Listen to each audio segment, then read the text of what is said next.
call this practice. I'm going to start a live stream because I have some thoughts and I want to break into this world of letting people into how thinking and writing come together. I read a New York Times piece on Aaron Renn, reposted from a friend of mine who happens to be a dean at a theological seminary. And it was the first time that I questioned an idea that I have long relied on, that sort of intuitional idea that a person can develop a grand narrative that explains or at least helps them settle on why are things the way they are. I was on a group call last night as I'm preparing to work on a new podcast.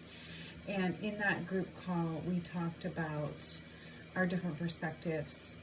And I described myself as a person who finds myself wanting to walk behind all of the assumptions, listen to the assumptions, and then walk behind them and ask what person 3, 9, 8, and 18 are thinking about this, so to speak.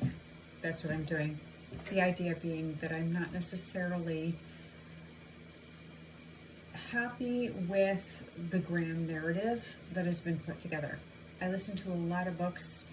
I've been trying to do 100 books a year for a few years in a row. And in the process of doing that, I hear a lot of the same regurgitated premises. When I used to teach AP literature and composition and rhetoric and composition, we would talk about the underlying warrant that everyone is supposed to agree upon when one starts into an argument. And so I've gotten really good at identifying those particular things and saying, okay, this is the thing that the writer assumes we're all coming to the table with. And the thing is I always want to question, is that what we're coming to the table with? For a lot of reasons. That's a whole other discussion. So I got exposed to Aaron Renn's piece this week, and he wrote this, and it was republished in some format in First Things. It's called The Three Worlds of Evangelicalism, and it is Renn trying in 2022 to wrestle with, well, it was published in First Things in 2022. He had it on his own newsletter beforehand. These stages in Christianity, and in part they resonate with me, and in part I just wanted to walk behind the borders of this topic and ask, is this something that I really agree with? He opens up the lead in First Things with the changes we're seeing, radical changes in the church. And as a person who grew up in a sort of evangelical, semi-Pentecostal world, then, I went into Vineyard Land during college in the 90s. My husband and I went to an independent Calvary Chapel influenced world for a long time. And then we started to go through a whole spiritual transformation and ended up as Orthodox Christians. That was, we converted fully. We were catechized starting in 2001 and converted in 2002. And my husband went to seminary in 2006, and he's an Orthodox priest ordained in 2009. And in the meantime, I have been a writer and a teacher of writing for those years. So from the time that we became Orthodox Christians to the present moment, we've just had this massive way of thinking about our faith shift from a Western world to a very Eastern way of thinking. And it's helped me, I think, to step outside of the usual boundaries and regularly ask the question, okay, how does somebody else see this? Aaron Renn opens up talking about American evangelicalism being deeply divided. Now, don't get me wrong, I'm out of it, but also my family is still completely in it. I'm the oldest of 7 kids. We were homeschooled. We were raised in that world, super conservative family. And as my generation, my siblings and I grew up, we did not stay in that super conservative world. We diversified immensely. So he talks about evangelicals who are going woke and having failed their flocks. Elites denounced for abandoning historic Christian teachings on sexuality. Others face claims of hypocrisy for supporting the serial adulterer, Donald Trump. Old alliances are dissolving. Former Southern Baptist Agency head Russell Moore has left his denomination. Political pundit David French has become a fearsome critic of many religious conservatives. I'm literally reading from this right now. Baptist professor Owen Strachan left an establishment seminary to take a leadership position in a startup. And then some people are deconstructing their faith, leaving evangelicalism and Christianity behind. And I know this. I have siblings who are leaving Christianity behind. I have friends who are deconstructing their faith and have taken long, if not permanent, breaks from the church, but still see themselves as like ultimately probably monotheistic and spiritual. So we are in a wild world, and he starts to divide the world into three places: the positive world, the neutral world, and the negative world. He says up to 1994, so right after I was graduating from high school and my freshman year at a Christian liberal arts college, society was mostly positive towards Christianity. And then in a neutral world that lasted up till from 94 to 2014, you weren't negative, it was okay to talk about your faith. And honestly, that's when my husband and I got married. I did an internship. I was pretty strident as a Christian, if you will, even though I was settling into sort of a, like, how do we make ourselves available and less maybe closed off culturally from the rest of the world. So he calls it Christianity as a valid option within a pluralistic public space, with Christian social and moral norms retaining some residual effect. And then in the negative world, society has come to have a negative view of Christianity, and that's 2014 to the present, in which it's a social negative and elite domains of society. And I don't know how true this is. At this point, I'm a teacher. I've been a teacher for a long period of time. My students are still seeking out someone who has some sort of spiritual and moral concrete lens. I'm definitely, as a clergy wife at this point, of a clergy wife of 5 years, very involved in that, and able to create some wars. But he says that the transition point was Obergefell versus Hodges, which is when marriages between couples of the same sex and gender were as they identify in gender, were legalized. And I had written, even before my husband went to seminary, so I had written like in 2004 why we needed to validate civil marriages, and if Christians wanted to keep marriage as a sacrament separate from that, our society just needs to validate marriage. It has a grounding effect on all individuals. It is a place where people, learn to sublimate their own desires for the benefit of, first of all, their partner and then later their family. And I was willing to say that even though the church might not be on board with that, and they might still have some moral issues, because they're sort of resigning themselves to the unknowns of Scripture, and they're trying to do their best to hold those strictures, to stay in the neutral world where we're making ourselves palatable. It is valuable to see the benefits of marriage in the world. When I wrote that, I actually thought, as my husband was applying for seminary, that I was going to keep him from being accepted into our very conservative churches, socially conservative churches' views, and it didn't. And it turned out that we found people who see a lot of validity in this. Anyway, so Aaron Renn goes on to write about this, and it's apparently taken hold in a great deal of circles, including in circles that I probably should have known of before now. I am well aware, sorry as I scratch my head like this, of people who are uber conservative associated with my own Orthodox Christianity. And it's interesting that in the years that I've come into the fullness of this experience as a Christian, I have realized that there's this huge breadth and depth for perspective. What unites us is how we practice the faith, and we are allowed to have all of the questions and I don't know what the right words are here, but we are allowed to be different human beings and to bring those things to the chalice, to the table, so to speak, and still be fully Christian. And that was an experience I had not had as an evangelical.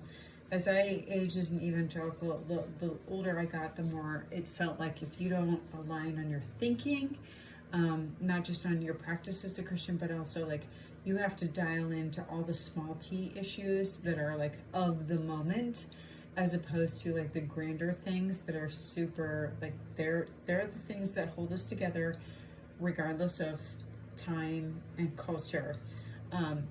Evangelicals just didn't seem to make room for time and culture. Maybe that's different, but I have found freedom in being an Orthodox Christian. So anyway, this writer, Aaron Renn, is still an evangelical. And I do want to dig really hard into the original piece. He goes into it in First Things. There have been additional responses to that.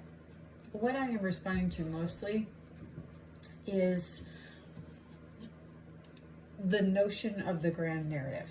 It's one I love. I'm a big ideas person. Sometimes I am just awful at the details, and that makes it hard. But in the big ideas world, I want a grand unifying narrative. And I had a great conversation with my wonderful brother. I'm blessed with an amazing family. They're all thinkers, and they challenge me, and I kind of trust them to challenge me in the ways that will help me grow. And for the most part, I don't generally feel like it's like a put down to be challenged by them. It's not a bad thing. I think it's because I just respect the way they came up in the world, and I know it, and I love that. So I love anybody who comes up with a good grand narrative. But it's also in my nature just to say, okay, but are we really getting that right?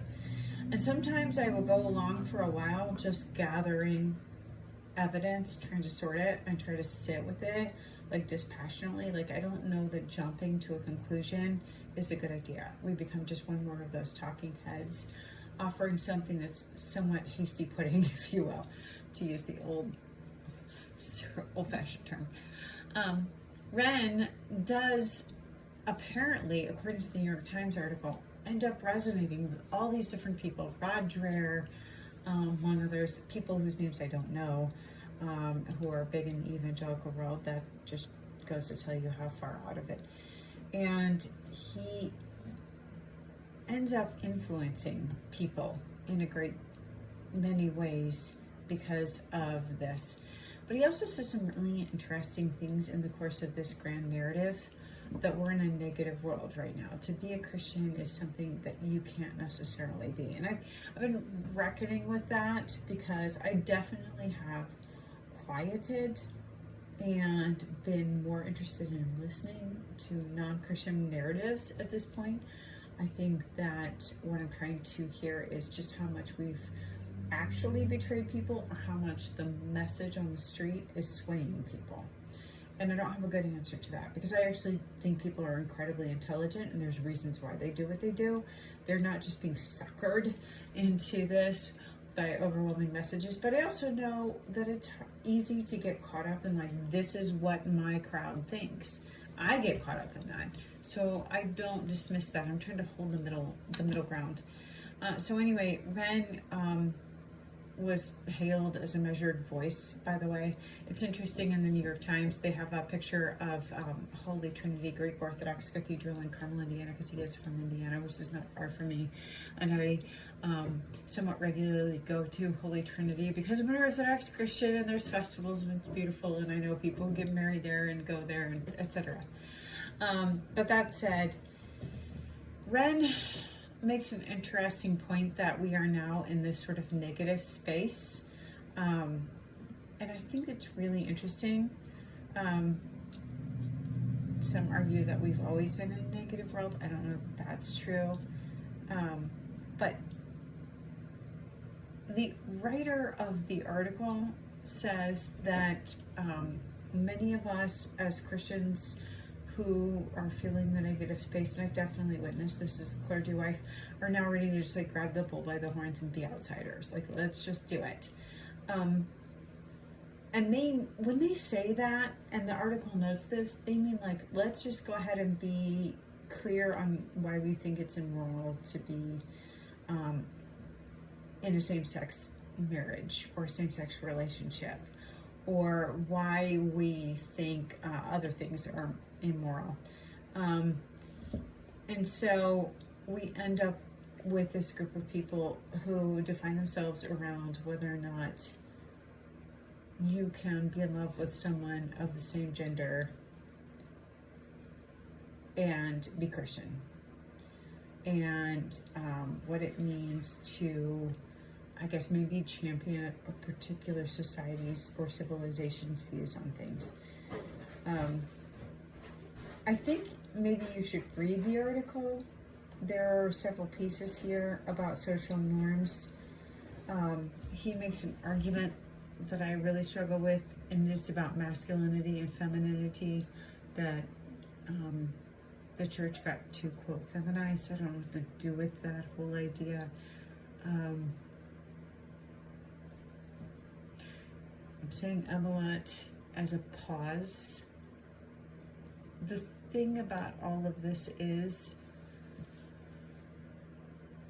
and the article captures this really well, we're in a negative space now, and yet there are people who feel suddenly that they can't assert their faith with more certainty because they're outsiders, which is an interesting thought to grapple with. And on top of that, in this space, we have ended up with a president who's clearly not championing Christian behavior, or for that matter, any like truly altruistic religious behavior.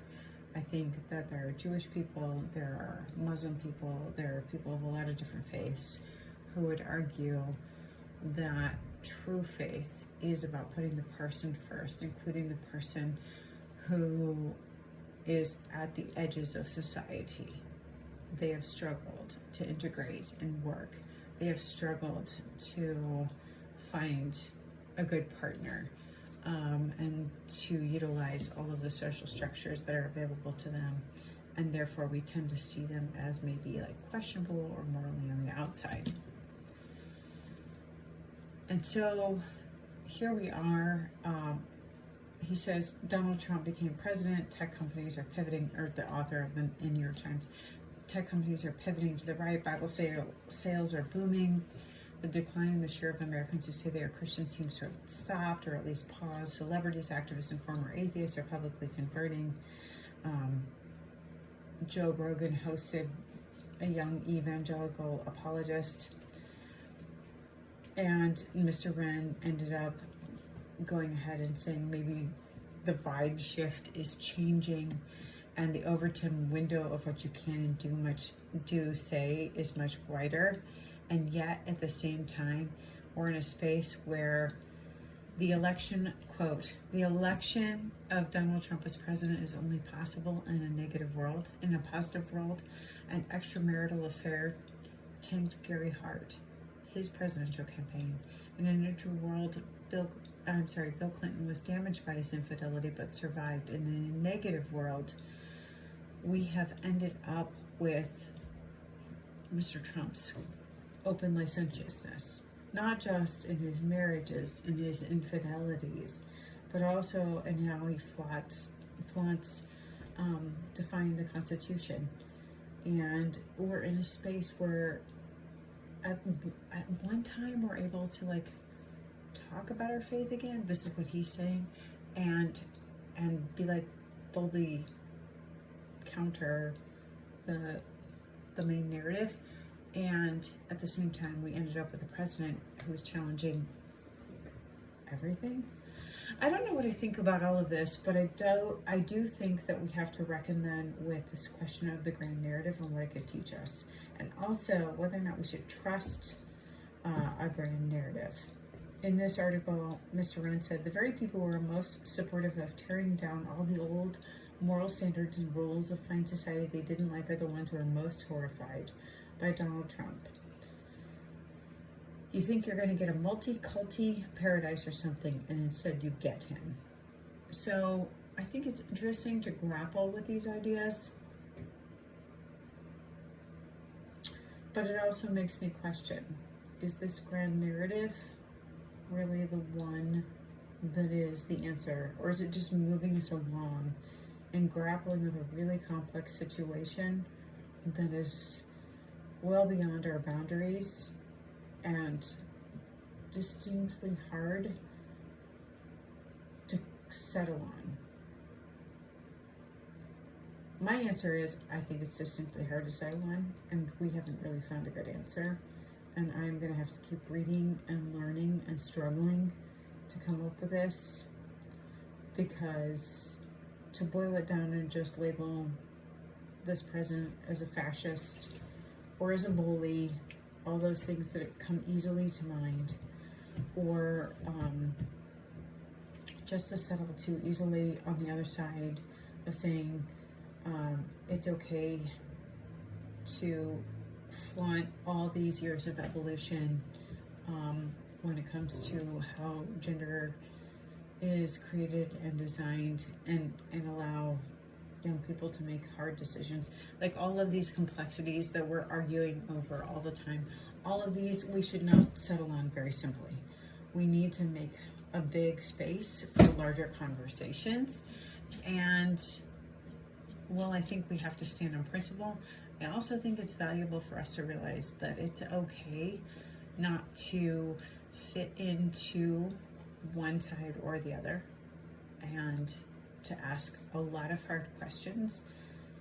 And maybe that's the weird that I think I can support.